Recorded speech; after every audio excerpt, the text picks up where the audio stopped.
Senior U.S. national security officials said on Wednesday that military operations against cartels would continue, even as questions about a deadly strike the previous day against a vessel from Venezuela remained unanswered. The U.S. military killed 11 people on Tuesday in a strike on a vessel from Venezuela, allegedly carrying illegal narcotics. U.S. President Donald Trump shared a video that appeared to show footage from overhead drones of a speedboat at sea exploding and then on fire. Speaking in Mexico City on Wednesday, Secretary of State Marco Rubio defended the operation. And it'll happen again.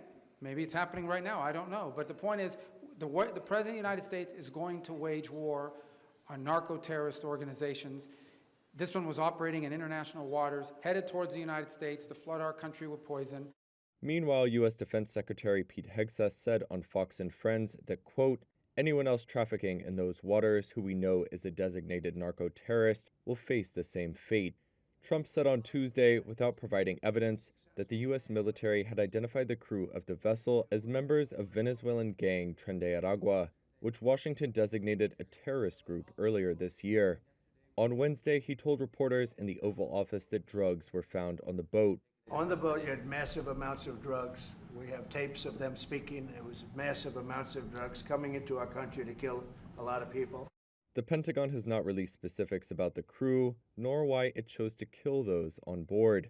The U.S. has deployed warships in the Southern Caribbean in recent weeks with the aim of following through on a pledge by Trump to crack down on drug cartels.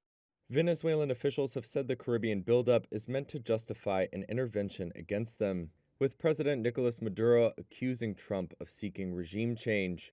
They say Tren de Aragua is no longer active there after being dismantled during a prison raid in 2023, and suggested that the video shared by Trump was created with artificial intelligence.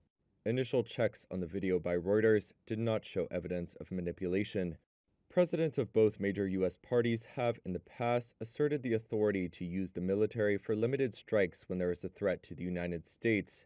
However, the decision to blow up a suspected drug vessel passing through the Caribbean, instead of seizing the vessel and apprehending its crew, is highly unusual. The message that they're sending here is that there's been a paradigm shift in how the United States will do security in the Western Hemisphere. Ryan Berg is director of the Americas Program and head of the Future of Venezuela initiative at the Center for Strategic and International Studies. What I think is happening now is the United States is taking a more unilateral approach.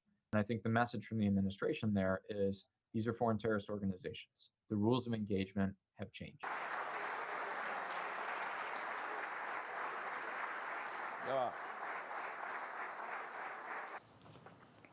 Supongamos, así, un ejercicio, que era droga, que iban 11 personas y que le dispararon. Supongamos que era droga. Y ellos tienen derecho a asesinar a una persona. Sus propias leyes se lo prohíben. Y el derecho a la defensa de quienes iban ahí. O sea, el video, lo que ellos están diciendo es una prueba en contra de ellos. Es una prueba en contra de ellos. Ellos asesinaron a un grupo de personas y yo veo 5, pero ellos dicen que son 11. Vamos a creerle, pues. Que son 11. Pero eso lo que están es declarando ellos, su asesinato, es una torpeza. Usted no puede, ¿cómo se llama? Emitir en su defensa su propia torpeza. 1, 2, 3, 4, 5. ¿Dónde están los otros 6? Mira cómo son aquí en Venezuela. No son así. Creo que hay una diferencia. Creo que hay una diferencia. Lo que Estados Unidos presentó como un golpe contra narcos no es más que una masacre ilegal en aguas internacionales. Violaron el derecho internacional, violaron sus propias leyes y lo más grave, violaron un principio humano elemental, el derecho a la vida. Esto no fue justicia, fue barbarie. Un acto imperial que pretende imponerse como ejemplo de fuerza, pero que desenmascara una vez más la doble moral de la administración de Washington. Hablan de democracia y derechos humanos mientras practican ejecuciones sumarias en el mar. El que no la debe, no la teme. Aquí en Venezuela nosotros podemos hablar de esto. No somos cómplices de nada de esto. Ni de narcotráfico, ni de ejecuciones en alta mar. ¿Combatimos el narcotráfico? Sí. Venga de donde venga.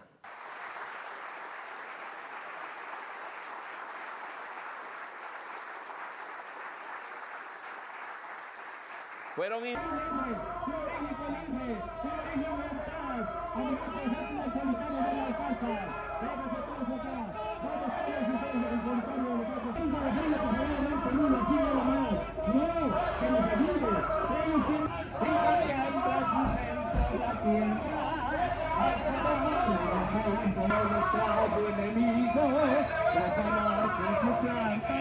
Juan Ramón de la Fuente y al secretario de Estado, Marco Rubio.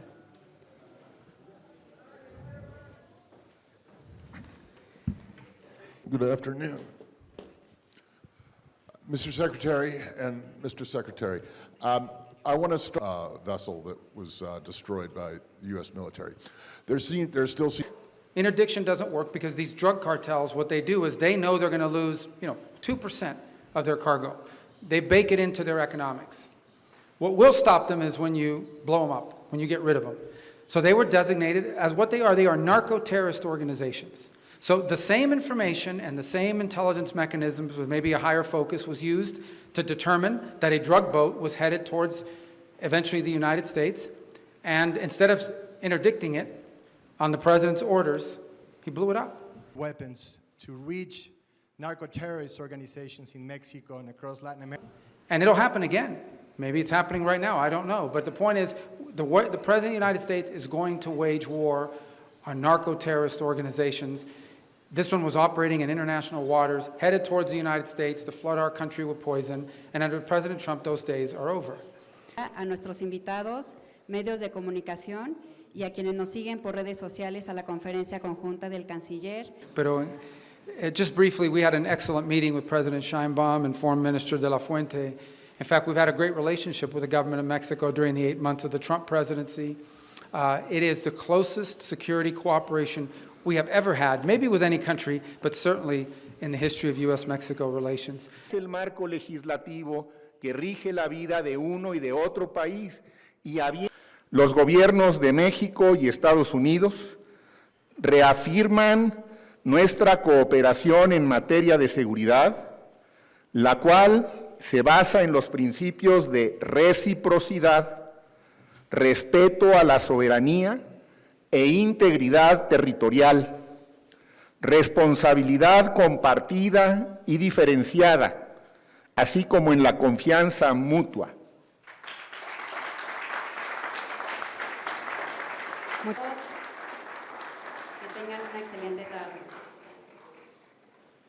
There's great love and respect. He's a very successful man, but he went into a political.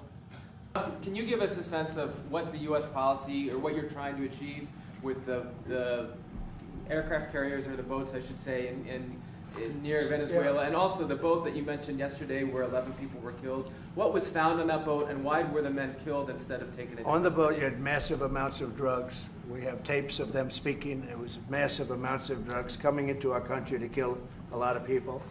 And everybody fully understands that. In fact, you see it. You see the bags of drugs all over the boat. And they were hit, obviously. They won't be doing it again. And I think a lot of other people won't be doing it again when they watch that tape. Much tougher, I thought, than the war with Ukraine and Russia. I thought that Ukraine and Russia have a very good relationship with President Putin.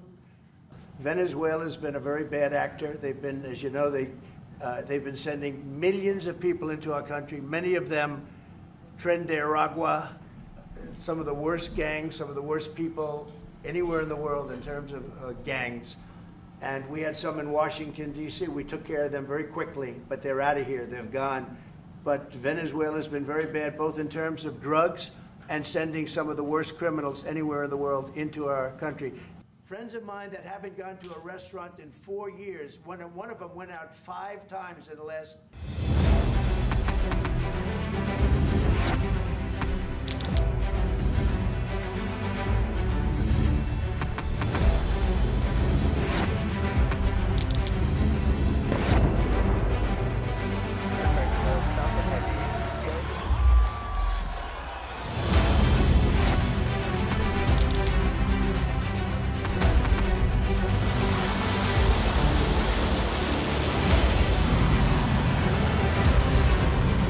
fighting so long and so hard that they don't know what the they're doing.